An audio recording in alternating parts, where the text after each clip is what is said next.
Добрый день, уважаемые телезрители и радиослушатели. В эфире программа «Якутск сегодня». В студии у микрофона редактор Мария Ким. За режиссерским пультом мои коллеги Мария Новгородова и Николай Слепцов-Айды. В эти дни в Якутске проходит обучение тренеров по шахматам. И у нас в гостях гости из Москвы, Дорофеева Анна Геннадьевна. Здравствуйте. Здравствуйте. Анна Геннадьевна – чемпионка Европы среди девушек в Таллине в 1997 году, мастер спорта России по шахматам, международный мастер, двукратная чемпионка Москвы среди женщин. Я надеюсь, ничего не пропустила и не забыла. Здравствуйте еще раз. Также у нас в гостях Гаврилиев Вячеслав Артемович, исполнительный директор Федерации шахмат Республики Саха-Якутия, и Семенов Юрий Иванович, руководитель Николаев Центр, библиотека, архив первого президента Республики Саха-Якутия Михаила Ефимовича Николаева, директор лаборатории детства. Приветствую от всей души. У нас в студии Здравствуйте. Вас я хочу поздравить с наступающим 23 февраля. Анна Геннадьевна присоединяется к поздравлениям. И, конечно же, у меня первый вопрос Вячеславу Артемовичу. Вчера подвели итоги командного первенства Республики Саха-Якутия в зачет спартакиады учащихся спортивные якутяне. И расскажите, сколько команд приехало в этом году? Я думаю, что у нас республика очень активная, и ВУЗы максимально постарались приехать. Добрый день. Так, да, у нас вчера завершился наше командное первенство Республики Саха-Якутия за счет спартакиады. Всего приняло у нас участие 23 команды, то есть 23 муниципальных образований. И, итоги такие. Первое место у нас заняла сборная города Якутска. Столичные шахматисты у нас довольно сильные пока что. На втором месте у нас Хангаласский улус вышел. И на третьем месте Вилюйский улус. Вот. По 23 команды, потом главная судейская коллегия спартакиады обсчитает очки по группам, и уже каждая команда даст свои очки по группам, своим районам. Какие-то условия определенные были, там сколько-то участников, там еще что-то? Каждая команда, состав команды 2+2, то есть 2+2. Две юноши и две девушки. Года рождения 2008 года рождения и младшие у всех должно быть. То бишь, 4 ребенка, 4 спортсмена 2008 года рождения и младшие должны быть. Обычно после таких чемпионатов больших, первенств, какие-то определенные же бывают счастливые такие моменты, запоминающиеся. Может, что-то у вас в этом году тоже такое произошло? Можно отметить Хангаласский улус, как они в последние годы сильно начали работать по развитию шахмат у себя в районе, и уже показывают результаты. Вилюйский улус у нас тоже определенно сильный район шахматом. Они уже второй раз занимают призовые места именно на спартакиаде. Конечно, хотелось бы... Салданский улус у нас хорошо работает, тоже сейчас начинает работать, но, к сожалению, призовые места не заняли, они только заняли 5-е место. Это тоже немножко такая мини-сенсация, можно сказать. Запомнится. Отрыв баллов большой? Город Якутск, конечно, отрыв большой. За 2-3 места была борьба. Где-то 6-7 команд боролись до последнего тура за 2-3 места. То есть отрыв не такой большой, это на самом деле хороший показатель, с другой стороны, что есть куда расти, это очень важно. И здесь надо подчеркнуть, что это большая работа Федерации нашей республики, который исполнительный директор Вячеслав, президент Владимир Анатольевич Егоров. Последние годы это очень большая системная работа. Это не только популяризация, это не только увеличение количества, это и со школьниками, дошкольниками мы работаем, показываем, что шахматы это очень хороший инструмент развития логического мышления ребенка. И кто-то из них, конечно, потом продолжает путь как вид спорта, потому что мы знаем, как шахматы, как предиктор развития математического мышления, как развитие логического мышления, пространственное мышление, умение планировать, действовать в уме с детского сада. Мы очень много, последний с 2014 года республика уделяет очень большое внимание, разные методики. Одна из самых известных наша лаборатория детства, и Михаил Ефимович, вот первый президент, уделял очень большое внимание, это вот с детского сада по системе Игоря Георгиевича Сухина, когда ребенок не просто играет вот с партнерами, там проигрывает, да, и после этого какие-то кризисы у них, но ребенок не хочет проигрывать, и он решает как бы сам с собой задачки и так далее. И потом очень многим начинают нравиться шахматы, и благодаря тому, что вот Федерация шахмат проводит достаточно большое количество мероприятий, вот Вячеслав подскажет, сколько вы в году мероприятий проводите? Порядка 50 мероприятий в год проводим республиканского уровня. Это очень важно. Да, это очень тяжело, это организационно тяжело. Да, представляете, на маленькую федерацию, это же и денег больших особо нет, это чисто на большом энтузиазме люди работают. Я хочу еще раз напомнить, что как федерация, как исполнительный директор Совета Федерации, вы работаете бесплатно, правильно? Да. Бесплатно. Вот еще. Это очень важный элемент. Это большой героический каждодневный труд по пропаганде вот такого интеллектуального вида спорта.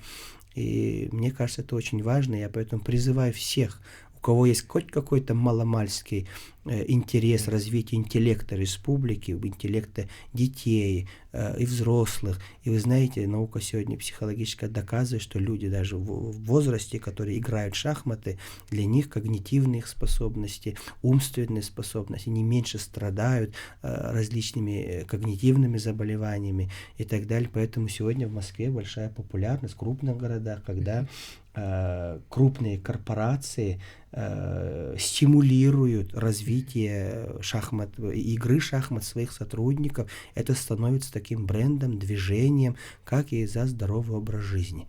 И вот очень хочется спросить, вот наши шахматисты сделали очень большой прорыв уже в Сочи. Да, вот буквально. Юные якутянки привезли золото. Да, в этом году у нас первенство России проводилось в январе месяце в городе Сочи. Это уже первый, наверное, да? Год открыли. Да, так. год открыли такой у нас в этом году, в 25-м. Ну и наши шахматисты, и наши юные спортсмены очень впервые в истории привезли 4 медали. То есть 2 золотые, это у нас Слепцова Валерия и Пак Полина завоевали золотые медали первенства России. И 2 бронзовые медали, это у нас Васильева Арина и Пак Полина. 2 бронзовые принесли награды. А вот знаете, меня что больше всего радует? Юрий Иванович, меня подправите, если что-нибудь. Из 34 улусов республики приняли участие 23. Это же очень, вообще львиная доля такая. Это очень хороший показатель. Понимаем, что и проезд дорогой, и много другое, и тренеров не хватает. Это большой кризис. И тем не менее, вот улусы принимают активное участие. Я еще раз подчеркиваю, чтобы и управленцы, и начальники управления образования, и спорта, и главы муниципальных районов, наслегов уделяли очень большое внимание развитию шахмат, потому что это бренд, это развитие не только вот интеллектуальных способностей людей, это вообще показатель развитости общества во всем мире, и что уж в мире, как в шутке, да, в России и так далее. Поэтому я очень призываю, давайте работать всем миром. Не зря наш первый президент уделял этому очень большое внимание. В 90-е годы Михаил Ефимович издавал указ о развитии шахматного образования. Мы открывали здесь центр Карпова, шахматную школу. Он привозил чемпиона мира здесь. И мы дружили, Михаил Ефимович дружил с Кирсаном Илюмжиновым. Он приезжал неоднократно в Республику Саха-Якутия. Здесь шахматные конгрессы мы проводим ежегодно. Это очень важная вещь. И мы, как Николаев центр, как лаборатория детства целевого фонда будущих поколений, в этом направлении работаем очень хорошо. Но самое главное, работает федерация, работает сборная, Минспорта. То, что федерация работает, это вот наглядный приезд Анны Геннадьевны. Еще раз, я хотела бы подвести и рассказать нашим телезрителям и радиослушателям, что в эти дни проходит обучение будущих тренеров по шахматам, и специально для этого из Москвы приехали 2 чемпионки. Аэлита Владимировна Монахова, международный мастер по шахматам, и, конечно же, Анна Геннадьевна, мастер спорта России по шахматам, международный мастер, двукратная чемпионка Москвы среди женщин. Ну и, конечно же, первый у нас такой вопрос. Как вам Якутия? И вообще, как вы нашли Анну Геннадьевну, чтобы Анна Геннадьевна приехала сюда и учила наших тренеров? Ну, это потом. Она впервые в Якутске. Ваше впечатление? Ну, вначале, конечно, все пугали. Я когда открыла карту мира, где же это место находится, и уже стало страшно. Но, конечно, когда мы здесь приземлились, нас окружили просто теплом, вниманием, очень большое гостеприимство, приятные очень люди. То есть вот мы со всеми общаемся. Это какой-то просто новый мир. Потому что мы же живем в центральной России, да, там как-то свои все законы. Здесь настолько близкая связь с природой, с обрядами, разнообразие, ну просто много всего, столько, что просто каждый день у нас каждый день это новое открытие. Ну и сам город Якутск очень красивый. Ну и мы были уже в нескольких музеях, и Вечная мерзлота, и вот усадьба мы были Атласовых. То есть это все-таки потрясающие места, просто недоступные другим людям, поэтому показываем друзьям фотографии, и все просто в восторге. А что это, а где это вообще, как так можно жить? Такие условия суровые, но нам повезло, говорят. Насчет суровости, как вам наша погода? Да, 20 градусов хорошо. Сейчас хорошо, снежок скрипит, так это непривычно. У нас в основном реагенты на земле и грязь, а тут все такое белое, красиво, очень город красивый, приятно очень. Ну, в этом году нас зима балует. Зима балует, у нас температурный режим такой очень комфортный. Тепло, да. Ну, видите, как приятно слышать, когда люди хвалят твой родной город, твой родной Это республику. значит, вы молодцы. Да. Вы Поэтому я всех жителей той же республики, я сейчас очень долгой командировке приехал по городам Дальнего Востока, у нас мы готовим большой проект дальневосточный, и тоже я с большой любовью к своей родной земле ценить и любить, если мы не будем сами ценить и хорошо говорить о своей родной земле. Недостатки есть, они разные, и зелени мало, скажем, и пыльно, может быть, летом, но видеть красивое во всем этом, это очень прекрасно, и слышать от гостей, не просто потому, что они гости, а потому что есть, и мы очень надеемся, что вы будете другим говорить, как в Якутии есть. И еще приедете к нам обязательно. И несмотря на холод, и несмотря на все остальное далекое расстояние, мы очень просим поддерживать и в дальнейшем связь, чтобы наши дети развивались, потому что Михаил Ефимович все время говорил, надо дружить с теми, кто на голову выше тебя, хоть как-то, чтобы приблизиться к этому уровню. Поэтому для нас очень важно, вот вы спросили, как вы познакомились, мы все прекрасно знаем чемпионов-то Европы среди женщин и девушек в мире не так много, поэтому имя Анны Геннадьевны Дорофеевой довольно известно в республике, и она человек очень открытый, и когда мы первый раз уже позвонили, сказали, что в республике есть потребность подготовки тренеров, возьмитесь за это дело, мы будем вам очень благодарны, сразу откликнулась. И самое главное, что Анна Геннадьевна нашла еще и ряд других людей, которые могли бы этому способствовать. И вот федерация в лице его исполнительного директора Вячеслава и Владимира Егорова, президента федерации, сделали все условия, чтобы мы могли привести таких больших чемпионов, мастеров международного класса, чтобы они проводили очные занятия для наших тренеров, и мы надеемся, что на системной работе мы это сделаем. Это все бесплатно для наших тренеров. Это благодаря акционерной компании «Алроса», которую поддержали, благодаря целевому фонду будущих поколений. Поэтому я призываю всех, кто сейчас слушает, видит нас. Мы, лаборатория детства, готовим такие кадры.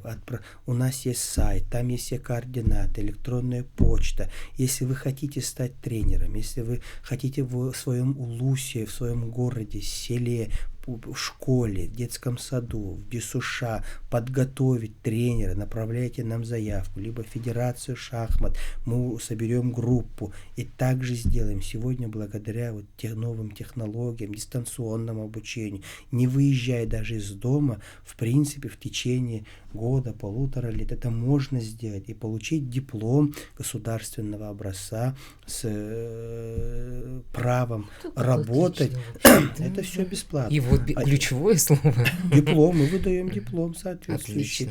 Это очень важно. И студенты последних курсов, третьих курсов, четвертых курсов, последних курсов среднего профобразования, педагогических, может быть, да и любых на самом деле, которые, может быть, хотят в будущем работать еще дополнительно тренером, как шахмат, они тоже могут обучаться, но получат они диплом, когда закончат свое высшее среднее специальное образование, как получат свой диплом, они получат еще второй наш диплом. Это абсолютно бесплатно, благодаря вот поддержке акционерной компании «Алрос» и целевому фонду будущих поколений. Вот я сейчас вот эту информацию, Юрий Иванович, обязательно понесу в народ, что всем передайте. Обязательно это передам. Все бесплатно, благодаря вот поддержке Федерации. Класс. Анна Геннадьевна, как вам наши начинающие тренеры? Уже сразу перейдем, что рассказала Анна Геннадьевна. Ну, я думаю, что еще отчасти меня нашли, что у меня просто целая методика есть обучение для детей шахматам, и очень много издано книг. Я стараюсь, чтобы для детей шахматы были интересными, да, то есть очень много заданий, и конечно, для тренеров это тоже интересно им показать, рассказать. Когда мы сейчас ведем занятия, да, то, соответственно, были тренеры, которые к нам подошли, и они уже работают по нашим методикам. Просто первая книжка у меня вышла в 2008 году. «Хочу учиться шахматам», и как бы она уже, уже сколько лет, уже много лет прошло, и, конечно, она уже давно апробирована многими тренерами, они ее используют постоянно в работе. И поэтому им еще интересно было, что встретиться и с автором, и какие-то дополнительные знания тоже получить. То есть здесь есть, конечно, кто, начинающие тренеры, но часть есть, которые вполне уже опытные. То есть мы для них также, старались новую информацию рассказать. У меня просто есть ученики, которые призеры всероссийских тоже соревнований. Играют ребята в первенствах Москвы, то есть как тренер я постоянно работаю в том числе, то есть не только как книжки, да, но и это мой такой практический опыт. Поэтому, чем могли, мы старались максимально поделиться с тренерами разного уровня, да, чтобы им было всем очень интересно. И я надеюсь, что-то они запомнят, будут применять в своих занятиях, и я думаю, что все это пойдет на пользу. Поэтому на самом деле, правильно, что вы призываете, да, чтобы максимально приходили. На занятиях есть, кто уже вышел на пенсию, например, он умеет играть в шахматы, может, он не владеет методикой, но на первых этапах, на самом деле, обучить, если человек уже владеет предметом, знает, что такое шахматы, как ходят фигуры, основные какие-то принципы, да, то он может собрать вокруг себя кружок, он может рассказывать это детям. И вот один из тренеров прям произвел очень приятное впечатление, у нас были практические задания, и он прям написал, что нужно учить шахматной культуре, этикету, уважению к сопернику. Очень много таких культурных вещей, которые могут давать шахматы. И на занятиях этот тренер это расскажет своим детям, он их приучит, он даст им первое знание, потому что книжки это, и первая часть, это можно всем сделать на самом деле. А дальше человек будет воспитан культурно, он уже воспитан, как правильно принимать знания. И он пойдет более сильному тренеру, будет сложнее знания, но уже есть куда эти знания добавить, да, то есть он уже воспитан, и это очень важно. Поэтому важны все тренеры, и которые и начинают, которые работают с более слабыми ребятами, да, условно слабыми, которые только пришли в шахматы, и которые, конечно, и более высокой квалификации. Все-таки подготовить чемпионов России, на самом деле, это очень высокие показатели, да, то есть это 4 медали, на самом деле это очень здорово, что у вас так. Поэтому это говорит о том, что шахматы развиваются, то есть есть прогресс, и чем больше будут детей массово заниматься, из них потом вырастут будущие чемпионы, будущие звезды, и, надеюсь, гроссмейстер, да, которого будет... Должен быть. Будет. Да, и еще интересно очень, что мы же тоже следим, то есть я в журнале пишу о событиях, да, что появился у вас кубок... Этап Кубка России тоже, может быть, расскажете, потому что приезжают очень известные гроссмейстеры сюда, и это тоже интерес для жителей, можно же прийти, посмотреть, как играют, да, то есть будут партии наверняка снова комментироваться. Кстати, благодаря тому, что Кубок России, Кубок главы республики стал этапом Кубка России, и приезжает очень много людей, наши шахматисты имеют возможность заработать определенные баллы. Рейтинги и баллы международные, да, наверное, рейтинги и баллы. То есть мы не все выезжаем, а уже это престиж и очень большие возможности. Расскажите про Кубок главы. У нас в этом году будет третий год подряд будет проводиться этап Кубка России, Кубок главы Республики Саха-Якутия по шахматам, где приезжают у нас из центральной части России множество гроссмейстеров, В этом году планируется порядка 10 гроссмейстеров приезда. Первый раз в 2023 году проводили, там у нас приезжали 5 гроссмейстеров, из них новоиспеченный чемпион мира Володар Музин приезжал. В прошлом году у нас приезжали 6 гроссмейстеров, и в этом году ждем более 10 гроссмейстеров. Отлично вообще. Спасибо большое. У нас буквально вот так вот, как мгновение, пролетели 20 минут нашей беседы. Спасибо большое, Юрий Иванович, за организацию этой прекрасной съемки, то, что вы пришли к нам в гости. Анна Геннадьевна, всего хорошего. Обязательно возвращайтесь к нам снова. Еще раз добрый день, уважаемые телезрители, радиослушатели. В эфире второй блок программы «Якутск сегодня».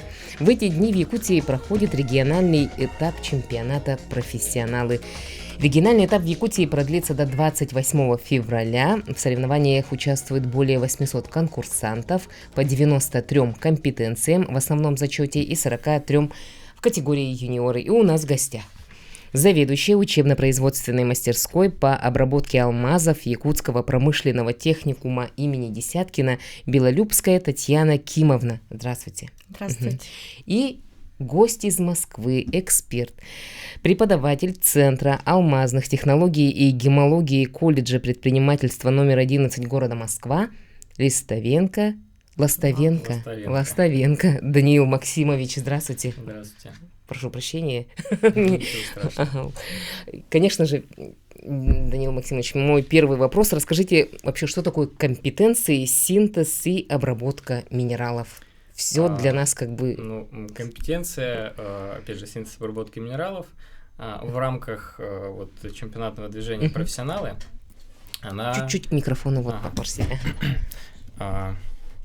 Она существует, опять же, в рамках этого движения, как соревновательная дисциплина, а как деятельность это процесс по росту минералов, опять же, алмазов в том числе, их анализа и дальнейшего применения в промышленности. Я до начала передачи, до начала съемок программы вы рассказали, что вот эти минералы, синтез минералов применяется, не... Опять же, люди привыкли, что алмазы, любят их за их блеск и красоту, собственно говоря, как и другие минералы.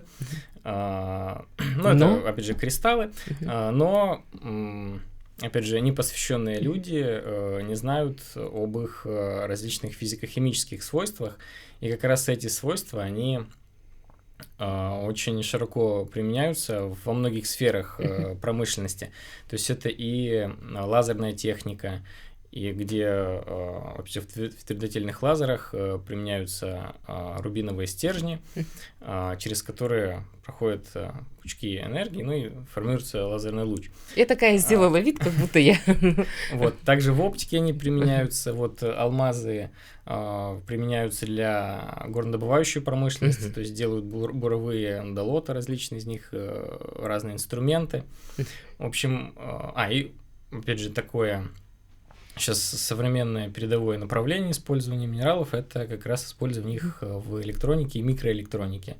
То есть изготовление процессоров, полупроводников, микросхем как раз на основе минералов и с применениями алмазов в том числе. И задача этой компетенции? Задача как раз компетенции научить, опять же, даже научить, а показать участникам, каким образом можно даже не то чтобы вырастить алмаз, а именно то есть тут более фундаментальный подход идет.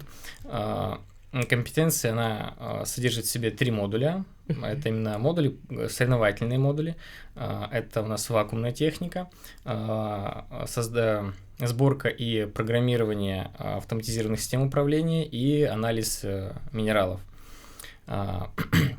Как раз эти 3 модуля, они объединяют в себе технологии, благодаря которым можно, опять же, собрать, эксплуатировать установки по синтезу минералов. И вот в этой компетенции полностью они от А до Я практически, да, ребята узнают, вы их обучаете, показываете? В компетенции это все же есть какие-то рамки в компетенции. Вот, да. Полностью эта компетенция, она раскрывается в АФГОСе, Федеральном государственном стандарте. Называется он «Производство синтетических кристаллов для электроники». Он как раз разрабатывается на базе, опять же, нашего колледжа номер 11 московского, с активным, опять же, содействием наших коллег из Якутского промышленного техникума. Вот, и, опять же, нацелен, он сейчас разрабатывался 2 последних года, и сейчас находится на стадии проверки. Вот, и как раз, если все будет хорошо, дай бог, то все будет появится хорошо. У нас новые направления подготовки, опять же, связанные с синтезом минералов, где у нас будут подготавливаться кадры, умеющие, опять же, эксплуатировать, вот, собирать данные установки. Татьяна Кимовна, я так понимаю, вот эта вот компетенция, она вообще проходит в Якутии первый раз. С такой инициативой выступили, конечно же, вот ваши коллеги из колледжа. Эта компетенция мы проводим впервые у нас, и оно как бы родственное, да. Мы, например, в нашем техникуме обучаем по обработке алмазов, и поэтому они вышли на нас. Но мы взаимодействуем с этим колледжем предпринимательства давно, уже который год работаем вместе, но по этой компетенции получается впервые. И к нам вышел с предложением провести в этом году как бы презентационную, да, Дмитриев. Балинов Дмитрий Александрович, это заведующий нашей лабораторией. Он является еще менеджером этой компетенции. И наша ИРПО тоже, руководство наше согласилось, и мы решили провести вот эту на региональном этапе. На региональном этапе. И мы отобрали 5 участников с разных профессий. Там в основном приняли участие электрики, электромонтажники и 1 студент обработка алмазов и еще ювелир. Я думаю, ребята приняли участие успешно, можно сказать. Ну, это уже скажет Даниил. И они нас обучали до приезда еще. Сначала мы обучались онлайн, экспертов и студентов они обучали, а потом Даниил Максимович, он заранее прилетел, 2 дня тоже обучал, уже получается очно. Да, у нас такая подготовка в несколько этапов была. То есть вначале у нас было онлайн обучение, потом уже очная подготовка, и вот сегодня уже последний день чемпионата, у нас уже даже подведены итоги, мы знаем места, именно призеров уже всех, но вам не скажем, потому что у нас 1 марта будет официальное вручение уже дипломов, опять же, 1, 2, 3 место, да, победителям. Только 1 марта они узнают результаты, да, и кто будет. Ну, призеров они уже знают, а вот именно победитель будет знать только 1 марта. Узнает 1 Хорошо, и этот победитель уже потом едет на всероссийский уровень. Совершенно верно. То есть сейчас также проходят чемпионаты в Тверской области, также в Татарстане. И вот через неделю, не через неделю, а уже в воскресенье я уже полечу в Питер, и там проведем еще 1 региональный этап, где еще определится еще 1 участник финала уже от Питерского колледжа. Ну, я так понимаю, что в Татарстан тоже выехали ваши коллеги, вы сейчас тоже поедете в Питер, а в итоге вообще в компетенции сколько на всероссийском уровне могут принять участие человек? В прошлом году, если не ошибаюсь, было 5. В этом году вот у нас сейчас 4 региона. Вот, компетенция достаточно новая, в принципе, для всех. И непростая. Да, совершенно непростая, но от этого и сложная в понимании. Но от этого она, скажем так, еще более важна становится, потому что то есть, здесь у нас идет разработка новых учебных стандартов, по которым будут обучаться новые специальности, появляться в колледжах, которых раньше не было. И вот в этом заключается новизна данного вот процесса. Ну и большой интерес тоже.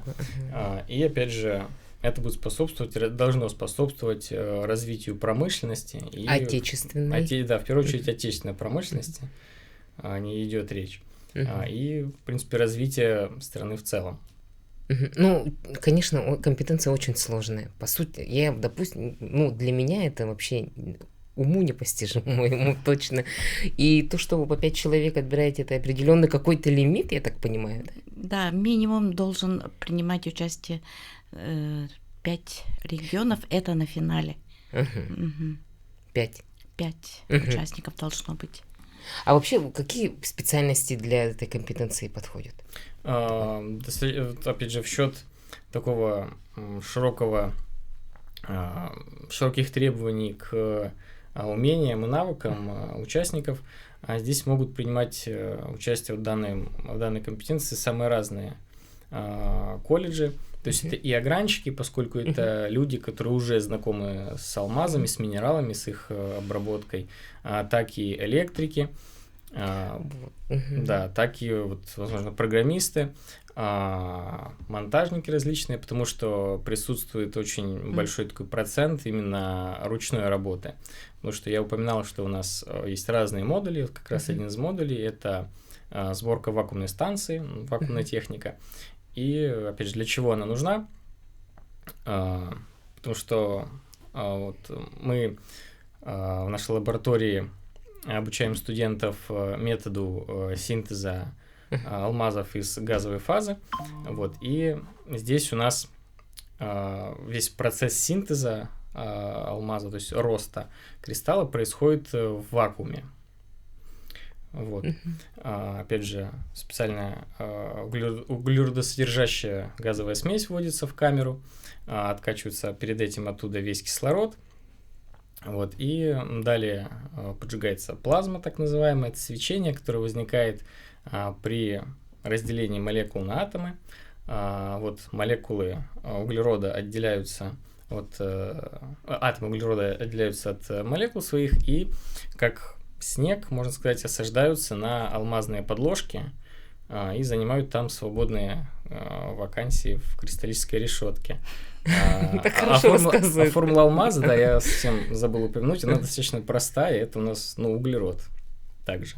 И мы из углерода собираем алмазную пластинку, которая, опять же, должна расти.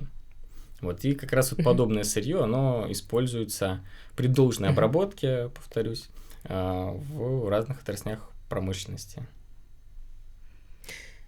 Вроде бы и понятно. И так хорошо рассказал Даниил Максимович, спасибо вам большое. Но эта компетенция, где она может примениться у нас в Якутии? В нашей богатой такой Якутии. Кто, как не Якутия, умеет обрабатывать алмазы. Это мы хотели услышать. Да, потому что очень богатый край в этом плане. Я сам в этом убедился, посетив сокровищницу Якутии. То есть, таких больших алмазов я в Москве точно не видел. У нас есть. Опять же, вы уже умеете обрабатывать алмазы, но это происходит для ювелирной промышленности. Новшество как раз и компетенции, и ВГОСа, которую мы подготовили, в том, что сама цель создания обработки алмазов, она иная, то есть не ювелирное дело. И к ним, естественно, определяются уже совершенно другие требования. И, естественно, повышенное требование к чистоте, именно молекулярной чистоте на молекулярном уровне алмаза, и к качеству обработки поверхности, и различные, опять же, геометрические формы могут придаваться алмазу. Алмаз – это самый твердый минерал на Земле, его трудно обработать, поэтому это тоже целая история с этим. И уже есть база в Якутии по, опять же, и целая, можно сказать, группа людей, даже группа организаций большая, которая уже работают с алмазами. И вот техникум промышленный изъявил, скажем так, желание активно участвовать в развитии компетенции и, опять же, в разработке, не в разработке, а уже во внедрении в ГОСа, вот, которые как раз будут готовить специалистов подобного рода. Это решение было принято, вот это, опять же, изменение, внесение, да, в какой-то момент, когда поняли, что что-то меняется же в этом мире. Ну, это решение было... Какое именно решение? Ну вот в ГОС, он же был же уже какой-то отработан. В ГОС создался достаточно долго, то есть порядка 2 лет. Ну да, дело в том, что мир меняется, мир развивается, остальные страны очень, скажем так, тоже преуспевают в этой отрасли, особенно Китай. Вот у них очень развита эта история, опять же, с синтезом алмазов, их обработкой и применением, опять же, именно в электронике и микроэлектронике. Тот же Тайвань, там очень, скажем, весь Тайвань — это, по сути, завод по производству электроники, да, микроэлектроники, процессоров и так далее. Вот и мы тоже должны как-то поспевать, но это нужно делать, опять же, грамотно, то есть вводить своевременно нужные учебные стандарты, готовить специалистов для этих отраслей. И как раз это можно сделать на базах именно СПО. Кем сейчас вот, да, Якутский промышленный техникум. Да, и опять же на базе нашего колледжа, потому как у нас тоже обучаются технологи по огранке алмазов. И как раз вот, опять же, повторюсь, подобные специальности можно вводить, и даже нужно вводить на базах СПО, потому как это в первую очередь рабочие специальности. Это операторы установок синтеза, это, опять же, различные технологии участков синтеза, участков высокоточной обработки алмазов, специалисты по анализу минерального сырья, даже не алмазов, опять же, специалисты не по обработке, не только алмазов и синтезу не только алмазов, а, в принципе, минералов как таковых. Да. А почему бы просто вот природным алмазом... Чем отличается, вот, опять же, природный алмаз от выращенного? От искусственно выращенного. Ну, в цене? Да, в цене, но цена здесь... Но если мы говорим именно о применении алмазов в промышленности, то здесь в первую очередь нужно говорить не о цене, а о том, что внутри алмаза находится. Как я уже говорил, алмазы в земле, они у нас вбирают в себя большое количество посторонних химических элементов. То есть, тогда чистейший получается, который выращен в лаборатории. А самый чистый алмаз у нас формируется в идеально контролируемых условиях. Даниил Максимович, огромное спасибо за то, что вы пришли к нам на передачу, программу и рассказали с Татьяной Кимовной о вашей компетенции. Буквально у нас все время заканчивается. Спасибо большое. И до новых встреч.